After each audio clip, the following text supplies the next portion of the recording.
റിയാസ് പയ്യെ പയ്യെ ഈ വിജയൻ്റെ മകളിൽ നിന്ന് അകന്നുകൊണ്ടിരിക്കുകയാണോ എന്നുള്ള സംശയമാണ്. കാരണം 27-ാം തീയതിക്ക് ശേഷം മുഹമ്മദ് റിയാസിനെ പരസ്യവേദികളിൽ കണ്ടിട്ടേയില്ല. നമസ്കാരം.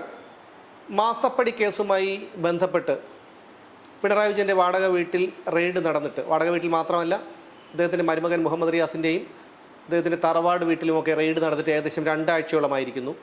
അതിനുശേഷം വലിയ വിവാദങ്ങളൊക്കെ ഉണ്ടായി.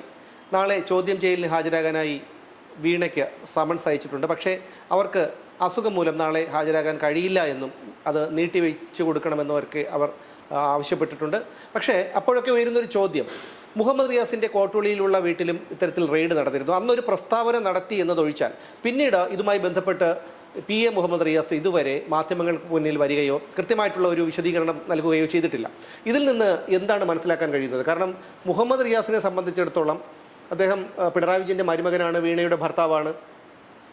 അപ്പോൾ സാധാരണ ഭരണത്തിലിരിക്കുമ്പോൾ പോലും പിണറായി വിജയൻ്റെ പല കാര്യങ്ങളെയും വളരെ ശക്തിയുക്തമായി ന്യായീകരിച്ചിട്ടുള്ള ഒരു വ്യക്തി കൂടിയാണ് മുഹമ്മദ് റിയാസ്. ആ മുഹമ്മദ് റിയാസിൻ്റെ ഈ മൗനം, ഈ നിശബ്ദത, അത് പല അർത്ഥതലങ്ങളുമുണ്ട് എന്നാണ് പൊതുവെയുള്ള ധാരണ. അതായത് ഇപ്പോൾ സുമേഷ് പറഞ്ഞതുപോലെ മെയ് 27-നാണ് എൻ്റെ ഓർമ്മ ശരിയാണെങ്കിൽ ഈ മാസപ്പടി കേസുമായി ബന്ധപ്പെട്ടുകൊണ്ട് എൻഫോഴ്സ്മെൻറ്റ് ഡയറക്ടറേറ്റിൻ്റെ റെയ്ഡ് നടന്നത്.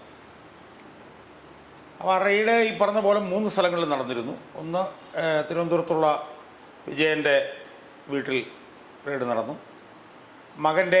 മരുമകൻ്റെ കോട്ടുള്ളിയിലുള്ള വീട്ടിൽ റെയ്ഡ് നടന്നു.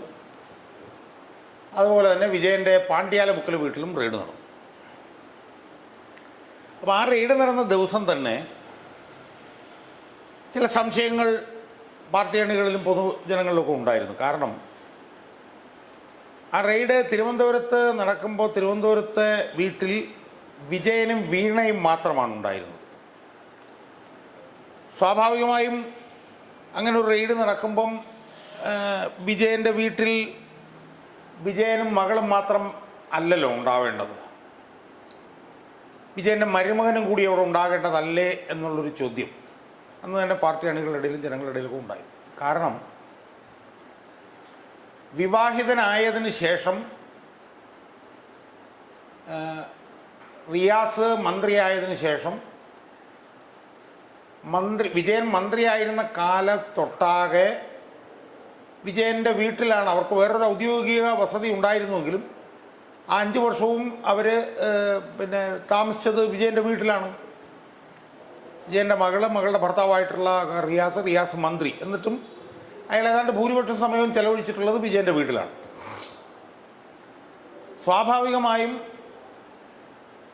നല്ല കാലത്ത് ഒരുമിച്ച് ഉണ്ടാവുമ്പോൾ ദുരിതകാലത്തും ഒരുമിച്ചുണ്ടാവണ്ടേ? അല്ലെങ്കിൽ ദുരിതകാലത്താണല്ലോ കൂടുതൽ ഒരുമിച്ച് നിൽക്കേണ്ടത്. അതെ അതെ.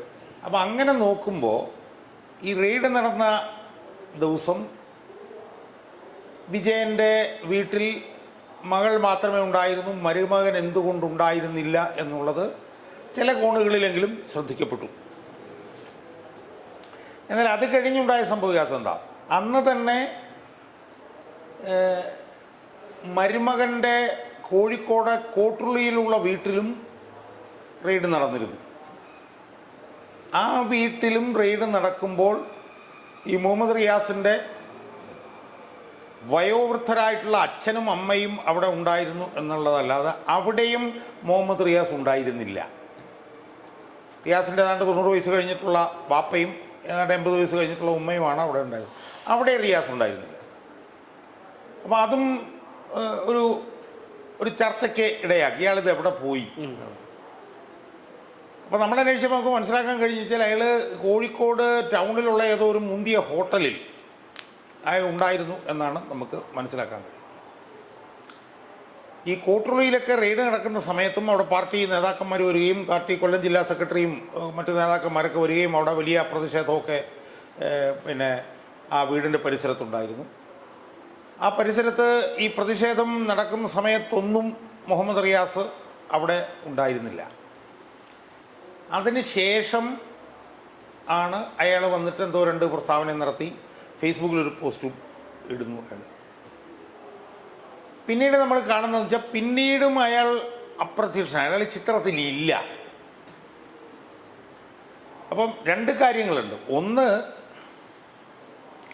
വീണയ്ക്കെതിരായി ഇങ്ങനൊരു അഴിമതി കേസ് വലിയ തോതിൽ ചർച്ചാ വിഷയമാകുമ്പോഴും വീണയും വീണയുടെ അച്ഛനും വലിയ തോതിൽ പ്രതിരോധത്തിലാവുകയും ചെയ്യുന്ന ആയിരുന്നു വിജയൻ്റെ മരുമകനും വീണയുടെ ഭർത്താവുമായിട്ടുള്ള മുഹമ്മദ് റിയാസ് വിജയൻ്റെയും മകളുടെയും കൂടെ ഉണ്ടാവേണ്ടിയിരുന്നത്. അതാണ് സ്വാഭാവികമായ ആളുകൾ അങ്ങനെയാണല്ലോ വിചാരിക്കുക. അപ്പോൾ നമുക്ക് ഓർമ്മ ഉണ്ടെന്ന് അറിയില്ല, 2020 കോടിയേരി ബാലകൃഷ്ണൻ്റെ വീട്ടിൽ റെയ്ഡ് നടക്കുമ്പോൾ അവിടെ എല്ലാവരും ഉണ്ടായിരുന്നു, കുടുംബങ്ങൾ മുഴുവൻ എല്ലാവരും അവിടെ ഉണ്ടായിരുന്നു. എന്നാൽ അതിന് വിരുദ്ധമായി ഈ റെയ്ഡ് നടന്നപ്പോഴും റെയ്ഡ് നടന്നതിന് ശേഷവും ഒന്നും ഈ മുഹമ്മദ് റിയാസിൻ്റെ സാന്നിധ്യം അയാളുടെ ഭാര്യയോടൊപ്പമോ അയാളുടെ ഭാര്യയുടെ കുടുംബത്തോടൊപ്പമോ കാണുന്നില്ല. അത് വ്യാപകമായിട്ടുള്ള ചർച്ചയ്ക്ക് വിഷയീഭവിച്ചിരിക്കുക.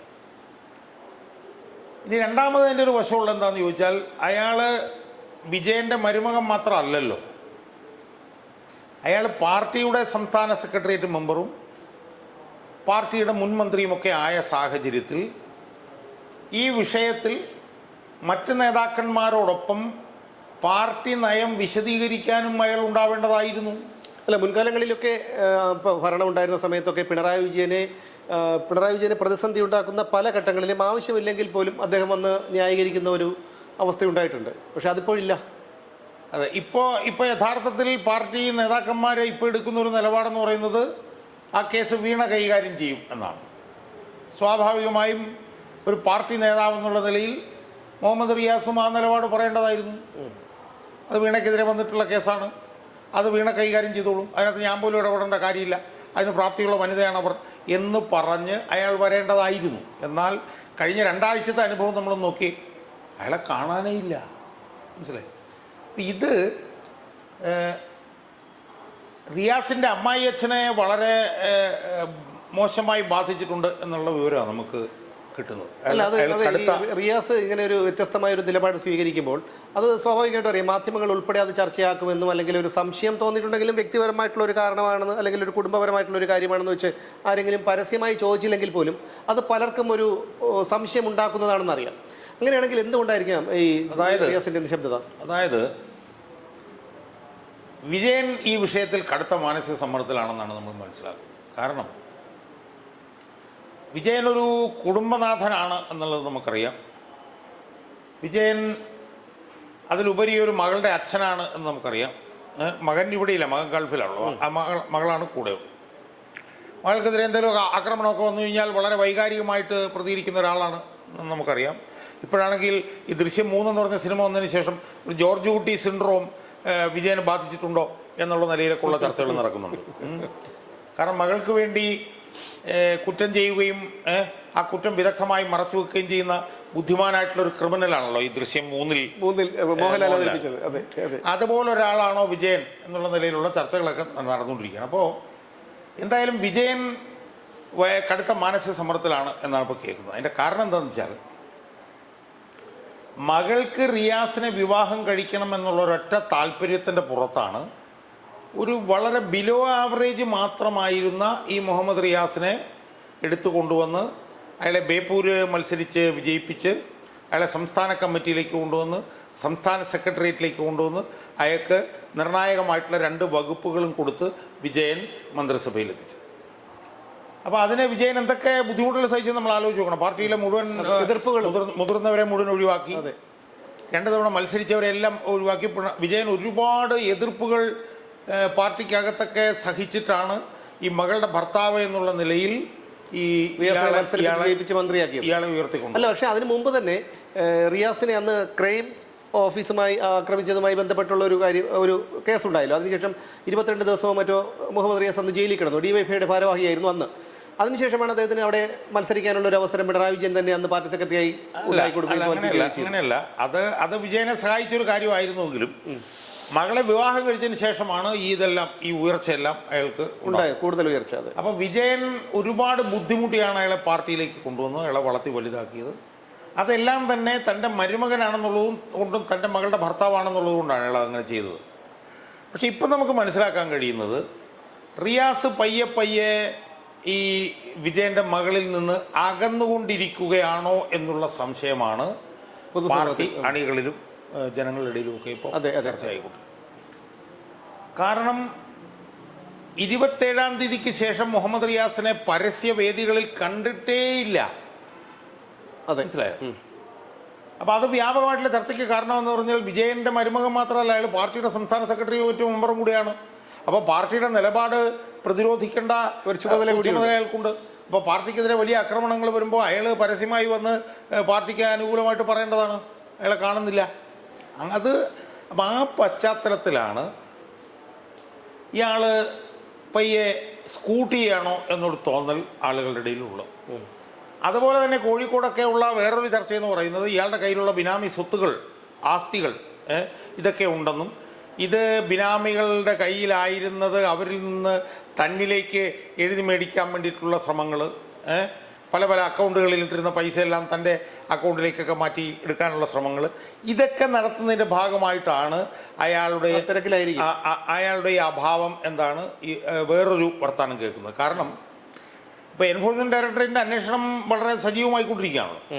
സ്വാഭാവികമായി സജീവമാകുന്ന മുറയ്ക്ക് അന്വേഷണം മരുമകനിലേക്കും നീങ്ങാനുള്ള സാധ്യതകൾ വളരെ കൂടുതലാണ്. അപ്പോൾ ആ സാഹചര്യത്തിൽ ഇയാളുടെ അനധികൃത പണമിടപാടുകൾ മുഴുവൻ കൈകാര്യം ചെയ്ത് അത് ന്യായമായ നിലയിൽ ചെയ്തതാണെന്ന് വരുത്തി തീർക്കാൻ വേണ്ടിയിട്ടുള്ള ശ്രമത്തിൻ്റെ ഭാഗമായിട്ടാണ് ഇയാൾ മാറി നിൽക്കുന്നതെന്നും ഇത് വിജയൻ്റെയും മകളുടെയും കൂടി അറിവോടുകൂടിയാണെന്നുള്ളൊരു വേറൊരു വാദഗതിയും സമൂഹത്തിൽ നിലനിൽക്കുന്നുണ്ട്. എന്തായാലും വിജയൻ്റെ മരുമകനും പാർട്ടി സംസ്ഥാന സെക്രട്ടേറിയറ്റ് മെമ്പറുമായിട്ടുള്ള ഈ മുഹമ്മദ് റിയാസിൻ്റെ അസാന്നിധ്യം, അയാളുടെ കഴിഞ്ഞ 2 കാലത്തെ അയാളുടെ അഭാവം വലിയ തോതിൽ പാർട്ടി അണികളുടെ ഇടയിലും ജനങ്ങളുടെ ഇടയിലുമൊക്കെ ചർച്ച ചെയ്യാൻ തുടങ്ങിയിരിക്കുകയാണ്. അതോടൊപ്പം തന്നെ ഞാൻ നേരത്തെ സൂചിപ്പിച്ചതുപോലെ ഇയാളുടെ അമ്മായി അച്ഛൻ ഈ വിഷയത്തിൽ കടുത്ത മാനസിക സംഘർഷത്തിലാണ്. അയാൾക്ക് ഇവളെ മകളെ ഒഴിയുകയോ തഴയുകയോ അല്ലെങ്കിൽ അയാൾ ഇവളുടെ ഗൾഫിലേക്ക് കടന്നു കളയുകയോ അങ്ങനെയൊക്കെ ചെയ്യുമോ എന്നുള്ള സംശയം അയാളെ വളരെ കാര്യമായി ബാധിച്ചിട്ടുണ്ട് എന്നാണ് നമുക്ക് മനസ്സിലാക്കാൻ. അല്ല, എന്തെങ്കിലും ഈ തലമുണ്ടനം ചെയ്ത് കഴിഞ്ഞ് കഷ്ടകാലം വന്നവൻ തലമുണ്ടനം ചെയ്താൽ അന്ന് കല്ലുമഴ പെയ്യുമെന്നാണല്ലോ ശാസ്ത്രം പറയുന്നത്. അതുപോലെ ആയിരിക്കും എന്തായാലും ഇത്. കാരണം ചെയ്ത പാവങ്ങളുടെ എല്ലാം ഫലം അനുഭവിക്കാതെ പോകാൻ കഴിയില്ല. അത് ഞാൻ പലപ്പോഴും പറഞ്ഞിട്ടുള്ളതാണ്. പിണറായി വിജയൻ്റെ ഞാനിപ്പോൾ ഓർക്കുന്നത് സ്വപ്ന സുരേഷിനെ കുറിച്ചാണ്. അവരുടെ ആത്മകഥയിൽ, ആ പുസ്തകത്തിൽ അവർ പറഞ്ഞിട്ടുള്ള ഭാഗങ്ങളുണ്ട് ഈ പിണറായി വിജയന് വേണ്ടി ചെയ്തത്.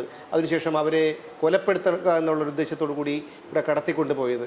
അന്നൊക്കെ ഏകദേശം പിണറായി വിജയൻ്റെ മകളുടെ ഒരു പ്രായമുള്ളൊരു സ്ത്രീയാണ്, അല്ലെങ്കിൽ അതിനേക്കാളും കുറച്ച് ഒരു പ്രായ കൂടുതലുണ്ടായിരിക്കാമെന്ന് മാത്രമാണ്. പക്ഷേ അവരൊക്കെ അനുഭവിച്ച ആ ഒരു ദുരന്തം, അവരുടെ ഒരു കണ്ണീര്, ഇതിൻ്റെയൊക്കെ ഒരു ഫലം അതൊന്നും കാണാതെ പോകില്ല. അതാണ് പിണറായി വിജയൻ ഇപ്പോൾ ഈ വരുന്നത്. ഇതാണ് ഏറ്റവും വലിയ ശിക്ഷ.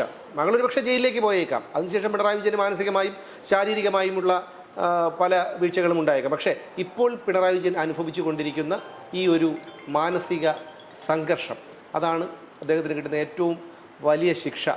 എന്തായാലും വീണ്ടും കാണാം നാളെ.